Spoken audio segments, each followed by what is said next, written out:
So let's get straight into it. Why teachers are leaving at an alarming rate.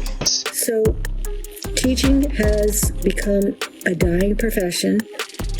I, for one, have 24 years of experience, and I am leaving. I plan to stay for another, 10 years.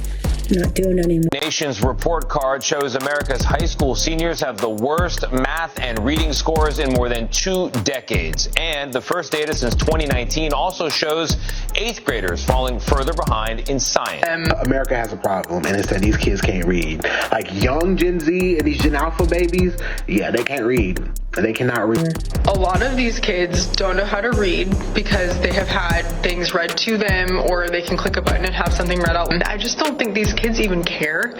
They don't care about making a difference in the world. They don't care about how to have a resume. They don't care how to write a resume. They don't care how to write a cover letter because ChatGPT will just do it for them. And I think that we need to cut off technology from these kids. Probably until they go to scrolling TikTok, and it's video after video of teachers just walking away from the classroom. And honestly, I get it. My mom taught for like 23 years, and she just retired because exactly what people are talking about. So I figured I'd weigh in, and right off the bat, let's start with the number one problem: parents. To speak to, as a teacher of 24 years, this being my last year, I'm retiring. I'm done. And I'm done because of one word: parents. And I am going to speak for teachers who can't speak because they're still in the profession. Education has changed so much that it is unbearable. And this is why there's a teacher shortage. I have seen education change in 24 years. And it hasn't changed for the better. And a lot of it has to do with parenting or lack thereof. Man, I can't tell you how many times my moms came home heated because of the parents. Either their kid is out there hitting other kids, but the parent says, "Oh, no, not my angel." Or the kids come to school with zero supplies, no pencil, paper, no backpack, not even a notebook. And somehow they expect the schools to just magically provide things, everything, 24/7. Now I get it. Now I know not all the kids have the means, and that's understandable. And a quick conversation with school administration, that would help. They always do their best to get the kids their stuff, but a lot of times it's not the issue about money. It's just behavior. Kids straight up be disrespectful and disruptive, acting like they run the classroom. And then the parent gets mad because the teacher calls the kid out their name. Like, no, your kid was acting hella wild. You know damn well your kid be acting like that all the time. Stop pretending your kid is Scholar of the Year. Parents, when you send your child to school, they need pens, they need pencils. If they don't have them, please ask me or ask the school. Parents, when you send your children to school, yes, they do need their books. Yes, they do need a notebook. If they do not have any of those things, please ask your teacher or please ask the school. Bottom line is this: teachers are not just teachers. The amount of time that I spend teaching is, let's see, if I'm lucky, maybe 20 minutes within a class period. There's so much other stuff going on every minute, every second of the class period. It starts off as soon as the kids come in the room. There's always self-regulation that I have to do. There's always redirections that I have to do. There's always repeating the same information, even though it's written on the overhead, even though it's clearly spelled as clear as it can be in the written language. Step 1, step 2, step 3, step 4. And even after I ask for clarifying questions, which I don't get any, there are kids who are constantly coming in late, which disrupts the classroom. The phone is ringing because a child needs to go to see the counselor because they're dealing with whatever issues. I get that, and I understand it happens. There's interruption because a child is leaving because the parents are taking the child out of school to go somewhere. There are interruptions in the day because I have to fill out an independent contract for a child who's going away for a month to Italy or to India. So that means I have to make special lesson plans for that child, which they don't do, by the way. There are interruptions when you have the counselors coming into the classroom and asking to take out a certain student. There are interruptions in the classroom because there are so many students with special needs, and again, I am not faulting them for that.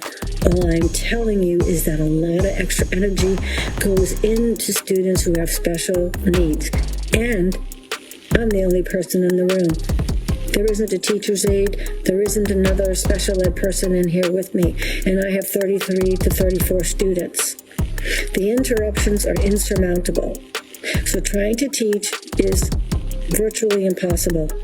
We as teachers have become babysitters, and all we do is we're putting out fires every 2 to 3 minutes, and that's not an over-exaggeration. That is the truth. So, that and many other reasons, I'm retiring after 24 years. I have had it. I can no longer deal with the new type of parent and the new type of child that is a product of the parent that I am trying to teach. Many of these kids do not care, and they don't care because their parents don't care. And if their parents care, then I guess I would see kids that care, but I don't. So teaching has become a dying profession. I, for one, have 24 years of experience, and I am leaving. I plan to stay for another, 10 years. Not doing it anymore. Nope. So another experienced teacher bites the dust. Parents, you're not doing your kids any favor, because real life is going to hit, and real life don't play like that. And then the world's going to teach them the hard way, which you should have taught them at home. Teacher, it is 4 weeks into the school year with students, and I am at my limit already. I am at my limit with being talked to and demanded at so disrespectfully, interrupted constantly, repeating myself countless times. This year feels worse. This year feels worse than the last 5 years I've taught. I don't know if anyone else feels that way, but I feel like I've seen so many teachers make videos where we are all ringing the alarm saying, this is bad. This year is not good. It's not good. We are struggling, and not a lot of us are going to last if this continues, because I think there's a reckoning of teachers realizing, like, I actually don't deserve to be treated like shit. And then every day wipe that slate clean and start on over as if it didn't happen. I teach high schoolers. I see it from videos of elementary school teachers and middle school teachers. I don't know when, as a society, we're going to wake up and say, our system is failing. Our students don't have basic respect or human decency. Teachers are done. Obviously, disclaimer, not all teachers, not all parents, not all students, not all schools. But I'm seeing way too many videos of teachers saying, I can't do this anymore, and we need to be taking that seriously. And that new math and all that homework they coming home with, we don't know how to do that stuff. I mean, look at this. I knew they changed math. I knew they changed math. 4 plus 4 is 8. 4 plus 5 is 9. All you have to do is 4 plus 5 is 9. You just have to do 1, 2, 3, 4, 5, 6, 7, 8, 9. That's all you have to do. This is my son's new math. They're doing 4 plus 4 equals 8, and 8 plus 1 equals 9. No! Just 4 plus 5 equals 9. I don't know how I'm supposed to help him. I'm bad at math, but I can do regular math. This is not regular math. Why are they adding extra steps in the math? This new math, I'm not a new math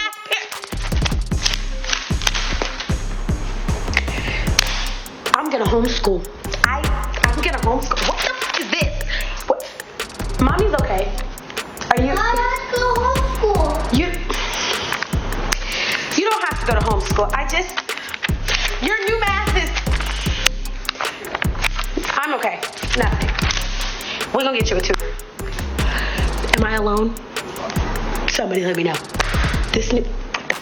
And parents, this is what you send in the school. This is your kids, and these are the kids you are asking to have taught, and get mad at the teacher because your kid is stupid. I just make it make sense. Like, I feel for this dude, man, because he tried, and man, if this is the future, oh man, my head hurts. How many apples do you have left? 3. Okay, so 6 minus 3 is? 2. Aaron, you have, how many apples are here? 1, 2, 3, 4, 5, 6. Good job. There's how many apples? 1, 2, 3, 4, 5, 6. Good job. There's how many apples again? 1, 2, 3, 4, 5, 6. Okay, good job. Now give me 3 apples.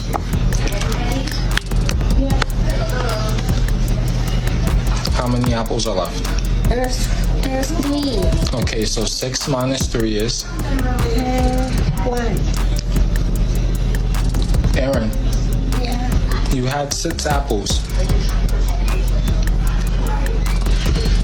You gave me 3 apples. Man, back when I was growing up, school was hella different. If you couldn't read, you just got roasted right there on the spot. Right there in class, in front of everybody. You be reading out loud, stumbling through sentences, and classmates just be like, bruh, you serious? Or this dude can't read, just hella loud. Everybody laugh at you. Wood. Oh, I'm sorry. I mix up the and the L. Get it right. No, it's a tie. That guy doesn't count. He can't even read. And look, you can tell when someone just don't know a word. You know, they get stumbled by a new word that they're learning, versus somebody who straight up just can't read at all. And when it's the second one, man, they just get cooked instantly. Now, I'm not saying that's right or wrong or whatnot, but I am definitely motivated a lot more to learn how to read back in the day, so I didn't get made fun of. I personally learned that, man, I'd rather learn how to read than to get flamed in front of the whole class. Man, survival instinct kicked in for me. You would think that it would if these kids got bullied more. So am I saying bringing back bullying? I guess so, man. Yeah, bring it back if it means these kids learn how to read, write, count, comprehend anything. Because nowadays you got teachers on TikTok just flat out, yo, kids can't read, and somehow parents treat it like I don't know, like it's the teacher's fault that you know your kid can't read, and your kid wears it like a badge of honor, like bragging to be illiterate is a new flex. Like, what are we doing? Wants to bash on Gen Z, but did you guys know that Gen Alpha can't read? I was talking to one of our church kids, and he like very boldly told me, yeah, I don't know how to read, and neither does anybody in my class. Mind you, this kid is starting 5th grade in August, okay? And I thought he was playing, so I told him, you know, kids will do anything for money. So I was like, I'll give you $10 if you can tell me what this bag says. It said chips in giant letters. And I said, you could sound it out, you could try spelling it or whatever to help you read it. Because I thought he was lying. So this dude goes, CHIPS. And I go, what does that say? And he goes, potatoes. Y'all, we're cooked as a society. The phone's away from the kids. They can't retain nothing. I can say, make sure you color each image. And immediately someone will say, do we have to color the image? Ah! Y'all gotta take them phones away from them kids. I had a child do a move that I know she learned from Chris Brown. And you know that means it was a freaky deaky move. This is a 4th grader. Read books. I got multiple 3rd graders who couldn't read the directions to this worksheet. The directions read, color each image. Write an F for fruit and a V for vegetables. And they couldn't read it. Miss Austin, can you help me? I said, help you what? Read the directions. said, you can't read? They said, no. I said, why not? They said, I don't know. I said, do you practice at home? They said, a little bit. Read them kids a goddamn book. Not only do you need to take the phones away from the kids, you gotta feed them kids vegetables. You gotta show them real whole foods. They come in with Takis every day, mouth and fingers blue. But they don't know the color of a raspberry. I had a girl ask me if corn was a fruit. We watched a whole lesson on fruit. Told me she ain't never seen a potato before. Y'all gotta take them phones away from them. The most disturbing things I've read in a while, a post on r/teachers has gone viral titled, "It's going to get worse, isn't it?" This person has been teaching for 14 years and they teach grades 9 through 12 English Language Arts, or ELA.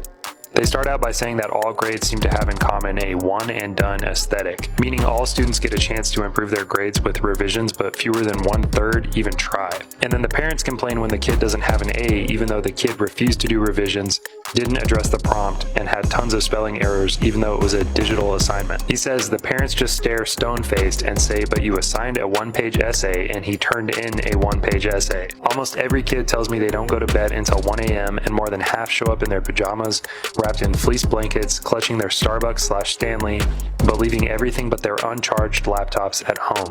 Is this going to be the new normal? The teacher said the one thing that all the kids have in common is that they don't care. If this is true, is this not the biggest problem we're facing as a culture? Our kids don't care about life? Should we not stop everything we're doing and figure out how to take better care of our kids? This is really the new normal. We need to press pause right now and figure out what's going on because this system is clearly not working. And if you don't believe me, here's some data to back it up, but you'll probably tell me I doctored that too, or somehow making excuses why your kids can't read.